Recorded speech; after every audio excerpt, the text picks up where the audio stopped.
E aí pessoal, tudo bem com vocês? Eu espero que sim. Estamos fazendo essa videoaula para a turma do segundo ano do 7 Marcos Parente. Meu nome é Clécio Narton.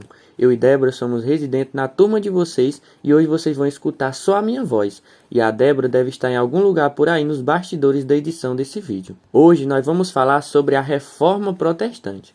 A Reforma Protestante foi um movimento composto pelas reformas luterana, calvinista e anglicana, que teve como principal intuito contestar o poder da Igreja Católica no século XVI. Primeiramente, precisamos entender os fatores que favoreceram a reforma, que são religiosos, políticos e econômicos. Durante o século XVI, o teocentrismo, que é Deus no centro de tudo, passou a ser questionado e deu lugar ao antropocentrismo, o homem no centro do universo. O humanismo foi um movimento intelectual difundido na Europa durante o Renascimento e trouxe grandes transformações para a mentalidade da época, pois muitas pessoas passaram a ler com mais frequência, obtendo assim o conhecimento a partir de diferentes saberes, se tornando mais críticos e questionando o poder estabelecido. Apesar de serem católicos, os humanistas tinham a intenção de reformar e melhorar a estrutura da instituição mais poderosa da época, a Igreja. Do ponto de vista político, a centralização monárquica ocorreu por meio do absolutismo, se contrapondo ao poder universal da Igreja e mudando a relação entre os reis e a instituição religiosa, porque o monarca passou a querer controlar instituições que eram de responsabilidade da Igreja Católica, como escolas e hospitais, por exemplo. Já do ponto de vista econômico, a nobreza também estava insatisfeita com a Igreja, porque tinha interesse nas terras e nas riquezas delas, pois a Igreja Católica cobrava dízimo dos camponeses e os reis desejavam se apropriar desse tributo.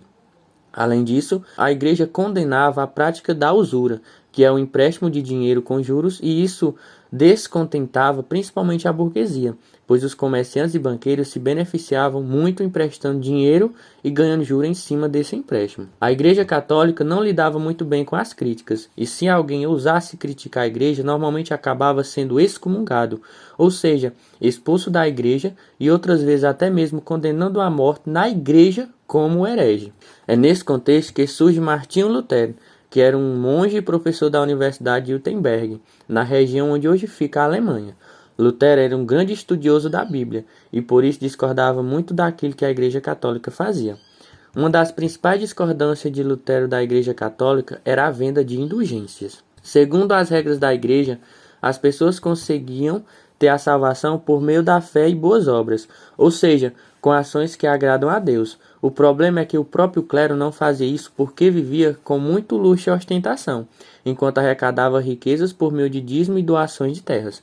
Outra forma que o clero utilizava para conseguir dinheiro era a venda de relíquias religiosas, pois vendia pedaços de madeira dizendo que era da cruz de Jesus ou pedaços de tecido alegando ser parte das vestes de Jesus ou de Maria. As pessoas que compravam esses objetos acreditavam que eles tinham algum tipo de poder especial, com o objetivo de arrecadar fundos para a construção da Basílica de São Pedro.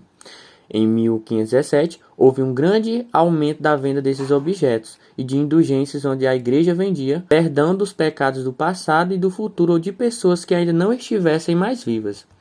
Por conta disso, em 1517, Lutero expõe seu pensamento e prega 95 teses criticando o Papa e a venda de indulgência na porta de uma igreja de Wittenberg, para que seus alunos se preparassem para o debate. Mas eles resolveram imprimir e ler para a população.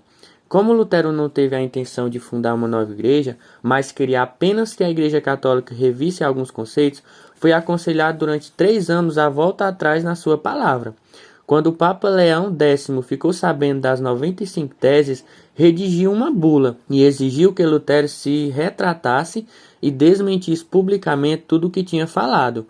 Mas, como ele não reconhecia a autoridade do Papa, acaba se recusando, queimando a bula em público e rompendo com a Igreja por protestar contra as práticas da Igreja Católica. Um ano depois, o imperador Carlos V convocou uma assembleia conhecida como Dieta de Worms, onde Lutero foi considerado herege. Após ser excomungado, Lutero foi acolhido pela nobreza alemã, refugiou-se no castelo de Wittenberg e traduziu a Bíblia do latim para o alemão, que era a língua local comum, e isso tornou a leitura da Bíblia possível para os alfabetizados da sua língua. Houve várias guerras religiosas entre os católicos e os príncipes germânicos. Os conflitos só encerraram em 1555 com a chamada Paz de Augsburgo, onde cada governante do Sacro Império Romano-Germânico era livre para escolher sua religião e seus súditos sem que o imperador intervisse.